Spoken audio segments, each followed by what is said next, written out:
प्रश्न दिया है, जल तथा कांच में प्रकाश की चाल क्रमशः 2.25 गुणे 10 की घात 8 मीटर प्रति सेकंड।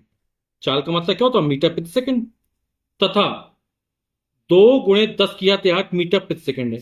गणना कीजिए पानी के सापेक्ष कांच का अपवर्तनांक और वायु के सापेक्ष कांच का अपवर्तनांक।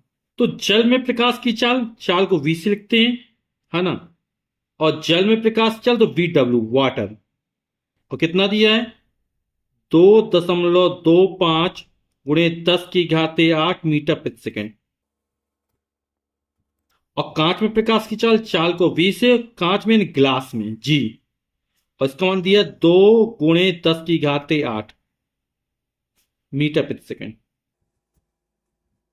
हमें पहले याद कर, पानी के सापेक्ष कांच का अपवर्तनांक। अपवर्तनांक किस लिखते हैं? स्मॉल एन से लिखते हैं, ठीक है।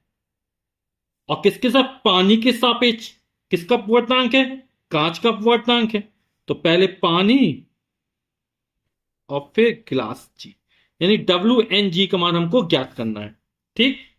तो पानी के सापेक्ष कांच का अपवर्तनांक, अपवर्तनांक को एन से लिखते हैं। पहले पानी है तो डब्ल्यू एन जी का मान हमको ज्ञात करना है। हमें चाल दी गई है ना। जल में प्रकाश की चाल है और कांच में प्रकाश की चाल है।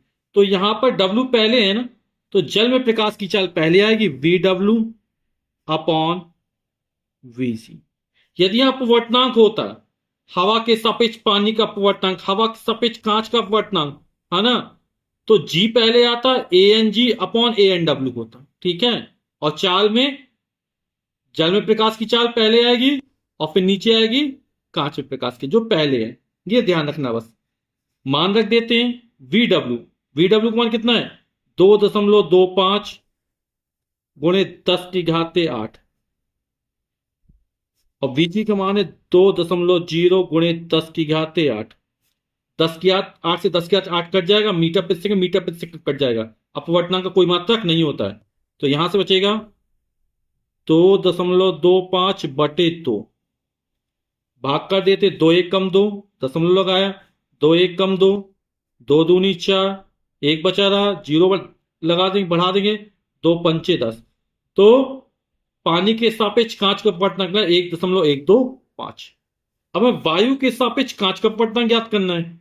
तो वायु के सापेक्ष कांच का अपवर्तनांक यानी कि ए एन जी का मान ज्ञात करना है। और सिंपल अपवर्तनांक की परिभाषा से निकाल लेंगे, है ना, कि निर्वात या वायु में प्रकाश की चाल, यानी कि क्या हो जाएगा? सी। निर्वात या वायु में प्रकाश की चाल सी बटे जिस माध्यम में होकर प्रकाश गुजरता है उस माध्यम में प्रकाश की चाल, यानी कि कांच में प्रकाश की चाल। तो ए एन जी वाला क्या हो? निर्वात या वायु में प्रकाश की चाल बटे जिस माध्यम में होकर प्रकाश गुजरता उस माध्यम में प्रकाश की चाल। निर्वात या वायु में प्रकाश 3 गुणे 10 की घात 8 मीटर प्रति सेकंड। और कांच में प्रकाश की चाल कितनी दी गई? 2 गुणे 10 की घात 8 मीटर प्रति सेकंड। 10 की घात 8, 10 की घात कट जाए, 3/2।